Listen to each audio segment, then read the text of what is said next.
안녕하세요. 오늘도 사연살롱을 찾아주셔서 감사합니다. 서울에 사는 30대 여성이에요. 인터넷 기사를 보니 채용 조건으로 MBTI 유형을 기재하라는 회사가 종종 있다고 하더라고요. 심지어 특정 유형을 명시하곤 어차피 채용을 하지 않을 거니까 애초에 입사 지원도 하지 말라고 하더라나요? MBTI 검사는 쉽게 말해서 자신도 직접 할 수 있는 성격 유형 검사인데요. 마이어스와 브릭스라는 사람들이 스위스의 정신분석학자인 카를 융의 심리 유형론을 토대로 고안한 자기보고식 성격 유형 검사 도구래요. 쉽고 간편하여 학교, 직장, 군대 등에서 광범위하게 사용되고 있고요. 수검자를 16가지 심리 유형 중에 하나로 분류하고요. 그 성격 유형을 설명하여 성격적 특성과 행동의 관계를 이해하도록 한다네요. 참 진짜 열받아서 언젠 혈액형 가지고 따지더니 이젠 성격 유형이냐? 제가 별것도 아닌 기사 하나에 이렇게 열을 내는 데는 이유가 있어요. 바로 제 남편 때문이에요. 제 남편은 MBTI 맹신론자거든요. 이 검사가 유행을 하기 전부터 남편은 성격 유형에 따라 사람들을 판단하곤 했어요. 우리가 처음 만났던 그날부터 말이죠. 소영씨, MBTI 검사 해본 적 있어요? MBTI요? 그게 뭔데요? 성격 유형 검사인데요. 이게 믿을만해요. 혈액형 검사하고는 차원이 달라요. 저는 기관에 직접 찾아가서 받았는데 와, 진짜 깜짝 놀랐다니까요. 완전 정확하더라고요. 언제 시간 나면 검사 한번 해보세요. 그땐 그저 첫 만남의 서먹함을 없애려고 남편이 준비한 일종의 배려 멘트라고 생각했어요. 그런데 사귀기로 하고 얼마 안 된 어느 날 남편이 저한테 노트북을 내밀며 그러는 거예요. MBTI 검사할 수 있는 사이트인데 직접 한번 해봐. 이게 사주보다 더 정확하다니까. 처음엔 장난인 줄 알았는데 남편의 꽤 진지한 표정을 보니 그게 아닌 것 같더라고요. 그래서 화창한 봄날 오후 만난 지 일주일밖에 안 된 남자 앞에서 MBTI 검사를 했지 뭐예요. 그런데 사람이 그렇잖아요. 옆에서 빤히 쳐다보고 있으니까 괜히 눈치도 보이고 상대한테 실제 제 성격을 드러내는 게 창피하더라고요. 그래서 남편 눈치를 살피며 검사를 했는데 ESTJ가 나온 거예요. 성격 유형 중 엄격한 관리자의 유형으로 주변 상황을 판단해서 명확하고 증명이 가능한 확실한 사실에 근거하여 사고하는 경향이 있다고 하더라고요. ESTJ? 나랑 똑같네? 뭐냐? 사랑하면 닮는다더니 우린 성격도 똑같잖아? 솔직히 나 네가 INFP 나올까봐 엄청 걱정했어. 왜? 그건 안 좋은 거야? 그렇다기보다는 차분하고 창의적이고 낭만적인 성향으로 보이지만 내면은 내적 신념이 깊은 열정적인 중재자 유형인데 내 성격이랑은 좀 안 맞는 성격이거든. 그나저나 우리 천생연분인 거 아니야? 내 주위에 ESTJ는 나밖에 없었거든. 이거 엄청 반가운걸? 그날 남편은 하루 종일 성격 유형 검사 얘기를 하며 신나했어요. 그런 모습을 보니 다행이다 싶었죠.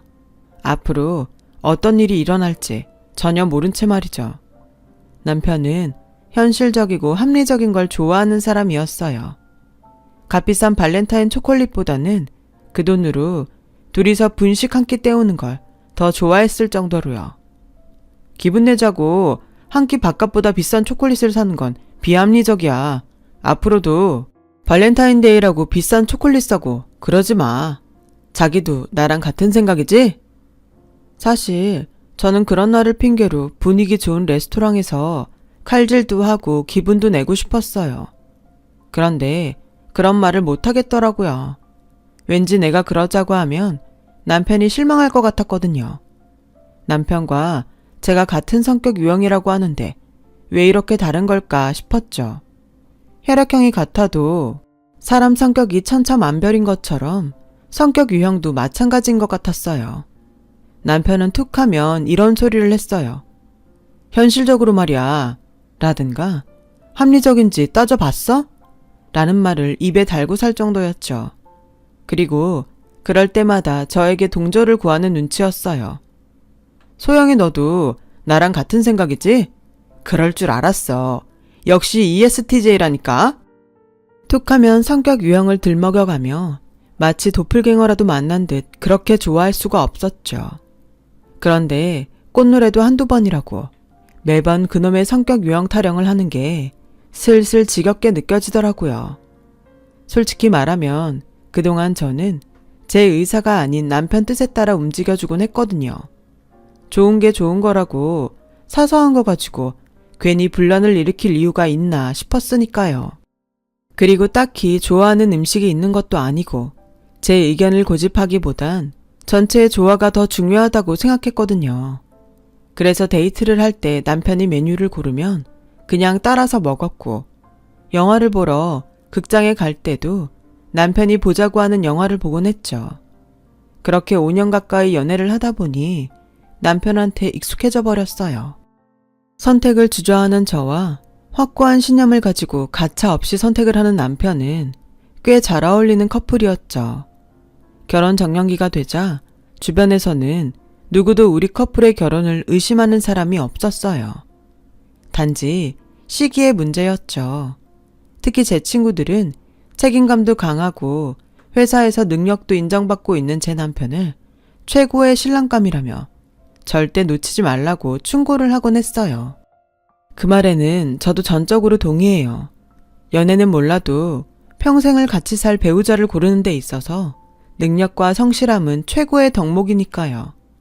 게다가 매사에 감정에 치우치지 않고 이성적인 판단을 하는 모습이 꽤 든든하게 느껴졌었거든요.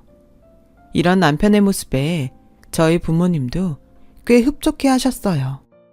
저희 집에 처음 인사를 드리러 간 날, 아빠는 남편의 당당하고 듬직한 모습에 만난 지 5분도 안 돼서 바로 결혼을 승낙해 주셨거든요. 그동안 회사를 운영하며 여러 유형의 사람들을 만나온 아빠의 판단이라 엄마도 저도 믿음이 가더라고요. 그렇게 별탈 없이 양가의 허락을 받은 우리는 본격적으로 결혼 준비에 나섰어요. 거의 한 달 발품 팔아서 예식장과 스드메를 예약했어요. 남편의 결단력 덕분에 현실적인 예산 안에서 합리적인 가격으로 처리할 수 있었어요. 이제 남은 건 신혼집과 혼수 정도였죠. 그런데 신혼집을 구하는 것부터 만만치 않더라고요. 전세가 너무 올라서 저희 예산으로는 턱없이 부족했거든요. 시댁이 그리 넉넉한 편이 아니어서 신혼집 예산이 적었던 것도 한몫했고요.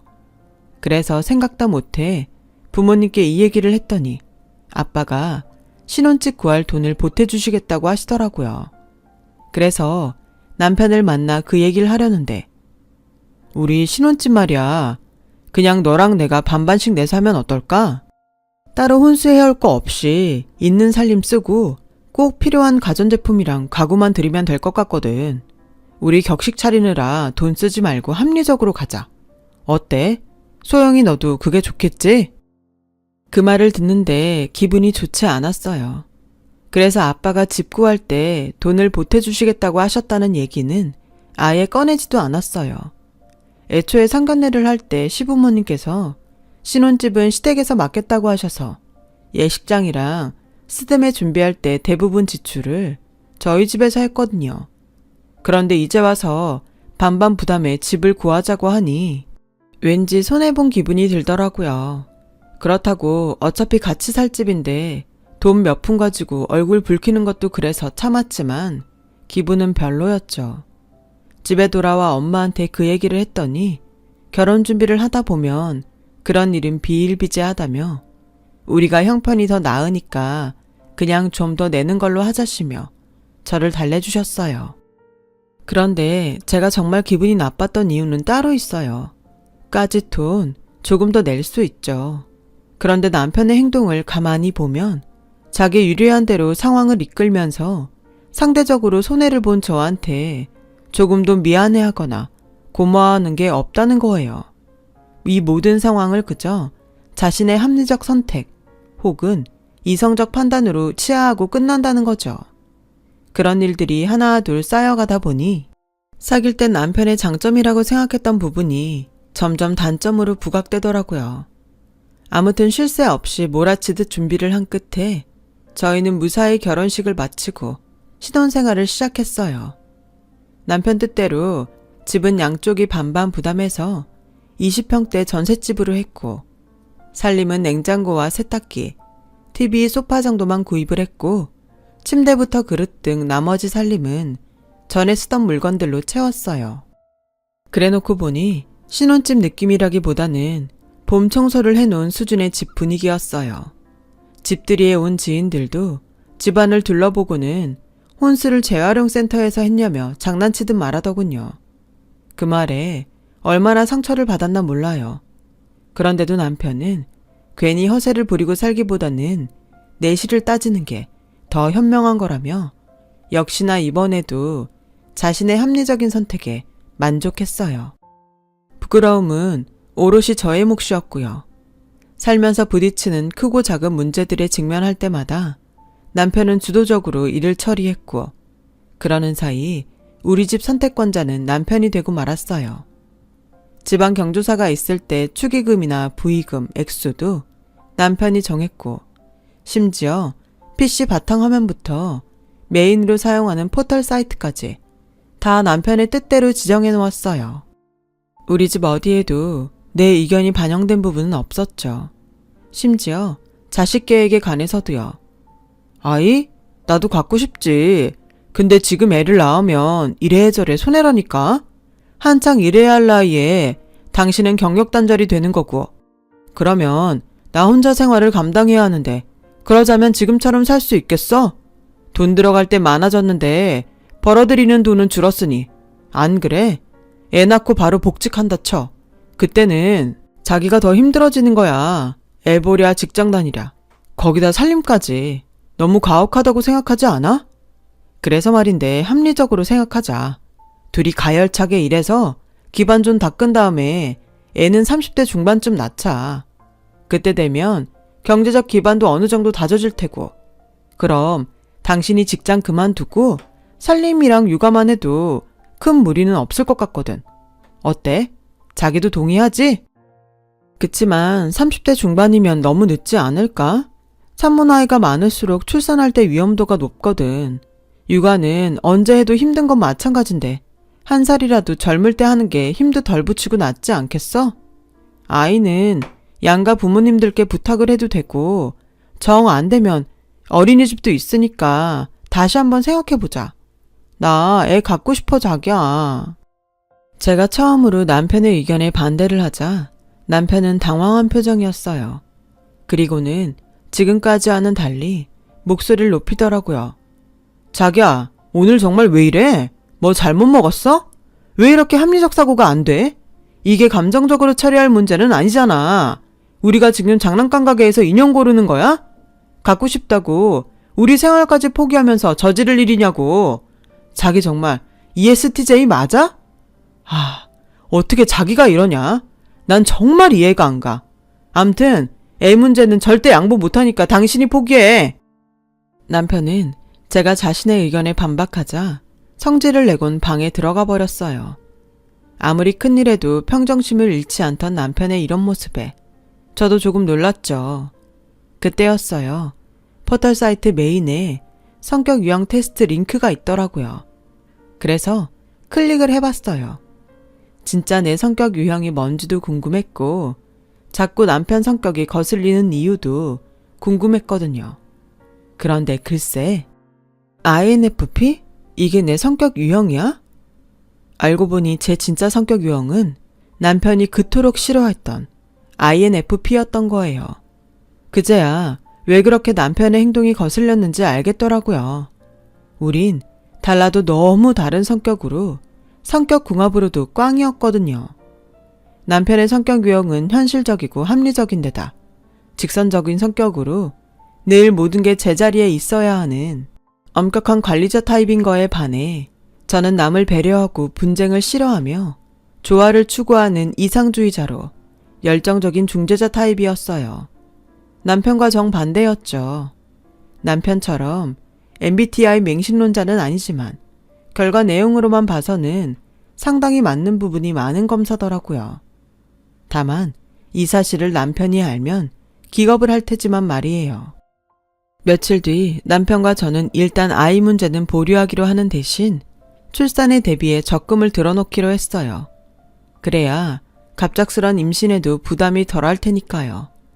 결혼한 지 3년이 넘어가자 양가 부모님들은 왜 아직도 아이 소식이 없냐며 걱정을 하셨어요. 그럴 때마다 남편은 저한테 했던 것처럼 부모님을 설득했죠. 그런 남편의 설득에 시부모님들께서는 그럭저럭 넘어가셨지만 저희 부모님은 달랐어요. 돈과 양육 문제로 출산을 미루는 거라면 부모님께서 그 부분은 도움을 줄 테니 아이부터 가지라고 하셨거든요. 그러자 지금껏 자기 뜻을 굽히지 않던 남편의 태도가 확 변하는 거 있죠. 아버님께서 그렇게 말씀해 주시니까 저희도 마음이 놓이네요. 그럼 아버님만 믿고 예쁜 손주 안겨드리도록 노력하겠습니다.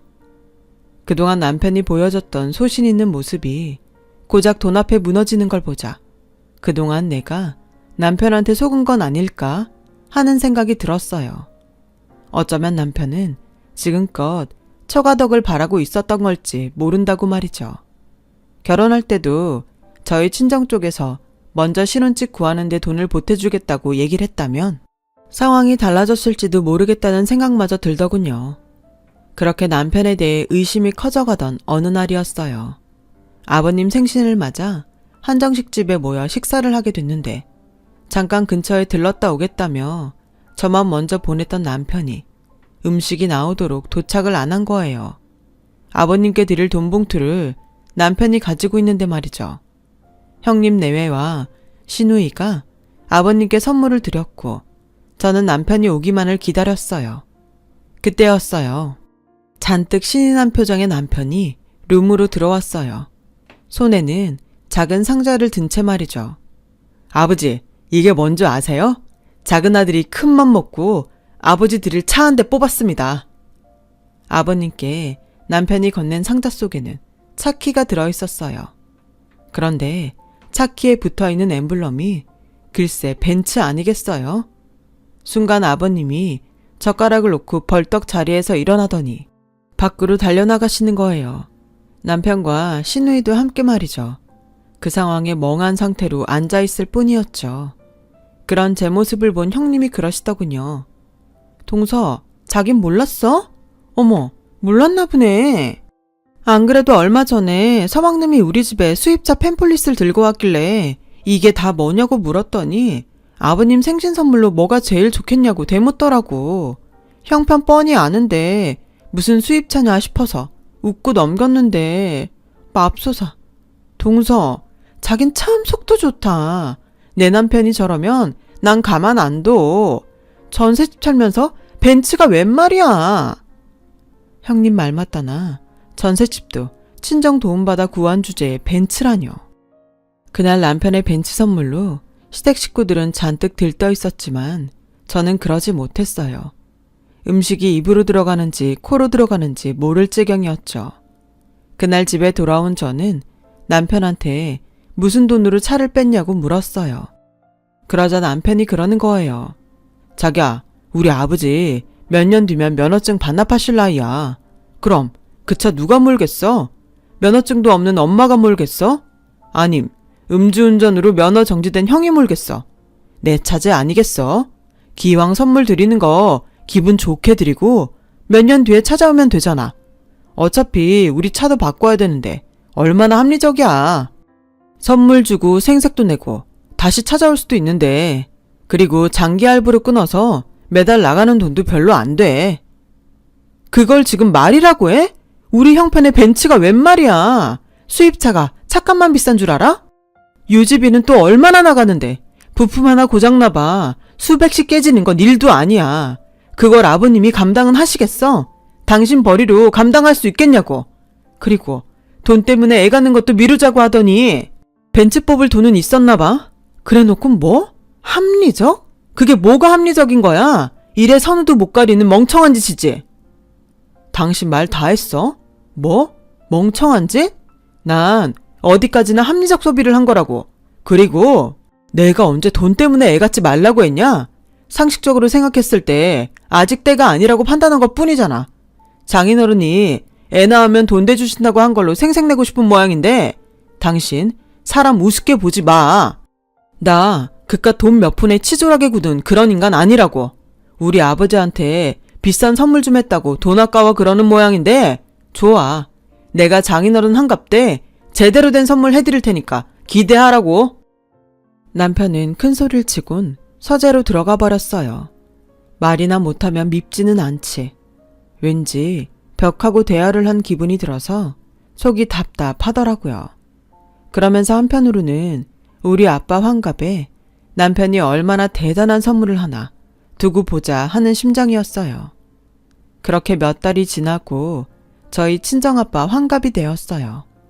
아빠가 괜히 주변에 패기치는 것 같다시며 환갑면을 마다하시는 바람에 가족끼리 조촐하게 집에서 식사를 하기로 했어요.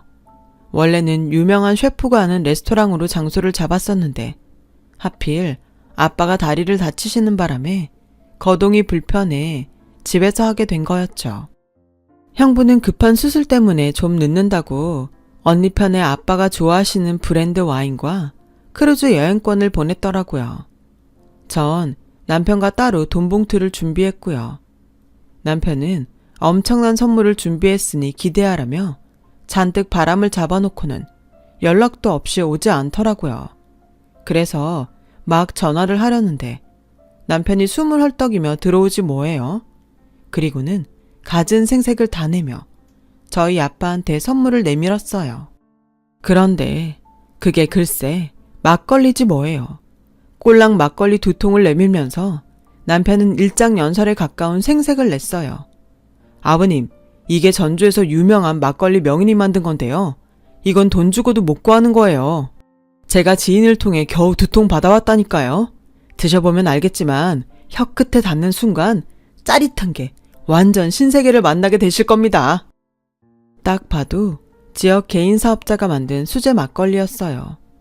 남편이 가져온 초라한 막걸리병 옆에는 형부가 보낸 수백만 원을 호가하는 빈티지 와인이 놓여 있었죠. 그 차를 보니 순간 속에서 열불이 터지더라고요. 그래서 참다 못해 확 질러버렸어요. 당신 정말 너무한 거 아니야?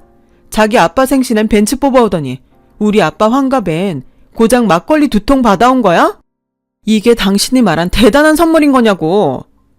자기야, 이 막걸리가 어때서? 내가 한 달 동안 심사숙고한 끝에 찾아낸 아이템이라고. 그리고 여기서 벤츠 얘기가 왜 나와? 그깟 벤츠 아버님한테도 뽑아드릴 수 있어. 하지만 나도 다 생각이 있어서 그런 거라고. 당신도 알잖아. 아버님이 약주 좋아하시는 거. 혹시라도 약주 드시고 운전대 잡으시면 어쩌나 하는 마음에 벤츠 대신 희귀템 막걸리로 한 거라고. 당신은 그런 내 마음을 어떻게 그깟 돈으로 따지냐? 제발 생각을 하라고. 뭐가 더 합리적인지 말이야. 합리적? 지나가던 개가 웃겠네.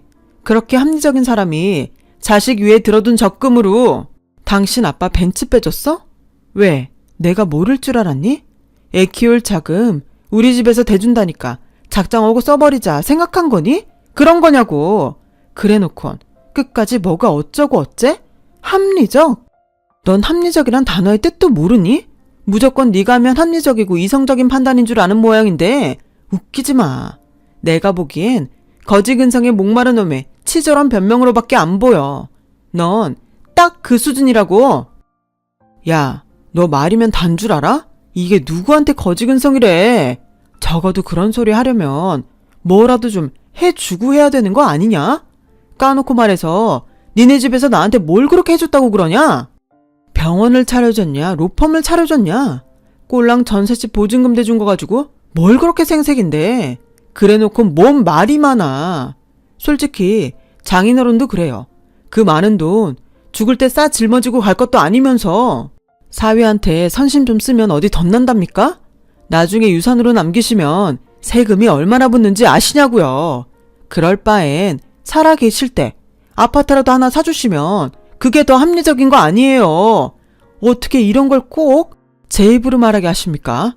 말이 났으니 말씀드리는데요. 의사 맞사위는 병원까지 차려주셨으면 아버님도 할 만큼 하신 겁니다. 그러니까 회사는 둘째 사위인 저한테 물려주시는 게 어떠세요? 저 이래봬도 회사에서 인정받는 능력자라고요. 고기도 먹어본 놈이 먹는다고 회사 생활 해본 제가 더 회사를 잘 굴리지 않겠습니까?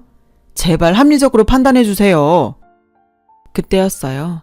주방에서 김치를 썰고 계시던 엄마가 손에 들고 있던 김치를 제 남편 얼굴에 던지신 거예요. 그리곤 버럭 소리치셨어요. 에라이 썩을 놈아. 그걸 지금 말이라고 하냐? 네 장인 환갑에 꼴랑 막걸리 2통 들고 와서 회사를 내놓으라고? 아주 칼도 안 들고 강도짓을 하려고 드는구나. 어떻게 이런 놈을 사위라고 들였는지 내 발등을 찍고 싶다. 장모님, 아무리 그래도 그렇지 어떻게 사위 얼굴에 김치를 던져요? 그리고 막걸리 선물이 어때서요? 제 딴엔 아버님 생각해서 준비한 선물인데 너무하신 거 아닙니까? 그러자 얼굴이 벌겋게 달아오른 아빠가 말씀하셨어요. 너무하긴 뭘 너무해. 음주운전할까봐 차 못 뽑아주겠다고 몸에 안 좋은 술 사온 네가 너무하지. 왜? 차라리 네 장인 술 마시고 편히 죽으라고 관을 짜오지 그랬냐? 네 말대로 그게 더 합리적인 거 아냐? 어디서 되지도 않는 주둥이질로 건방을 떨어. 네가 그동안 새치어로 내 딸을 얼마나 괴롭혔는지 안 봐도 뻔하다. 이참에 내가 합리적인 판단을 해주마. 니들 당장 이혼해라. 이혼하고 전세금 빌려준 거 내놔. 네가 벤츠 빼느라 쓴 돈 중에는 내 딸이 번 돈도 들어있으니 그 돈도 다 토해내고 니들 결혼식 치를 때 들어간 돈도 딱 절반으로 나눠서 계좌로 붙이도록 해. 어때? 이 정도면 합리적이지? 더는 네 놈 꼴도 보고 싶지 않으니까 당장 내 집에서 나가! 아빠는 남편을 집에서 내쫓았어요. 그리고 얼마 뒤 우리는 이혼을 했어요. 아버님한테는 내가 용서를 빌게. 그러니까 이혼은 없었던 걸로 하자. 현실적으로 생각해봐. 이혼하고 다시 재혼하려면 결혼식도 또 해야 되고 혼수도 다시 해야 하는데 그런 낭비가 또 어딨냐? 우리 제발 합리적으로 생각하자. 응? 끝까지 합리적이니 현실적이니 떠들어대며 찌질하게 매달리더군요. 하지만 결국 서류에 도장을 찍을 수밖에 없었어요. 저희 아빠가 보내신 변호사를 만나보곤 생각이 달라졌거든요. 부부 공동재산인 적금을 깨서 아내의 동의도 없이 본가에 차를 선물한 것만으로도 이혼 사유가 된다는 말과 법적 싸움으로 갈 경우 위자료 청구도 불가피하다는 말에 이혼을 받아들일 수밖에 없었던 거죠. 결국 이 인간은 합리적인 게 아니라 돈 외엔 아무 생각도 없는 찌질한 인간이었던 거예요. 이혼하고 반년쯤 지나서야 남편과의 금전관계는 깔끔하게 정리가 됐어요. 전셋집을 빼는데 시간이 걸렸거든요. 저는 현재 친정에서 살고 있고요. 부모님께 죄송해서 따로 집을 구해 살려고 했는데 아빠가 걱정된다시며 집으로 들어오라고 하셨거든요. 이제 연세도 있으셔서 두 분만 집에 계시는 게 적적하시다고요. 들리는 소문에 의하면 남편은 재혼을 핑계로 주변에 부탁해 여자를 만나러 다니는 모양이었어요. 더 늦기 전에 하루빨리 재혼해서 자식을 낳아야 한다나 뭐라나. 그런데 웃기는 게 뭔 줄 아세요? 조건으로 절대로 ESTJ는 안 된다고 그랬다나 봐요. 전처인 저한테 하도 대여서 그런다는데 웃음이 나더군요. 문제는 성격 유형이 아니라 옹졸한 자신 때문이란 걸 모르나 봐요. 그 인간은 언제 철이 들런지 소신이 아니라 믿고 싶은 것만 믿고 보고 싶은 것만 보는 중에 정작 소중한 걸 놓치는 그 모습이 참 우습더군요. 제 사연을 들어주셔서 감사드려요. 소중한 사람들과 건강하게 행복하게 살아가시길 빕니다. 여러분, 사연 댓글에 응원과 현명한 조언 부탁드려요. 좋아요와 구독은 저에게 큰 힘이 됩니다. 오늘도 좋은 일 가득하세요.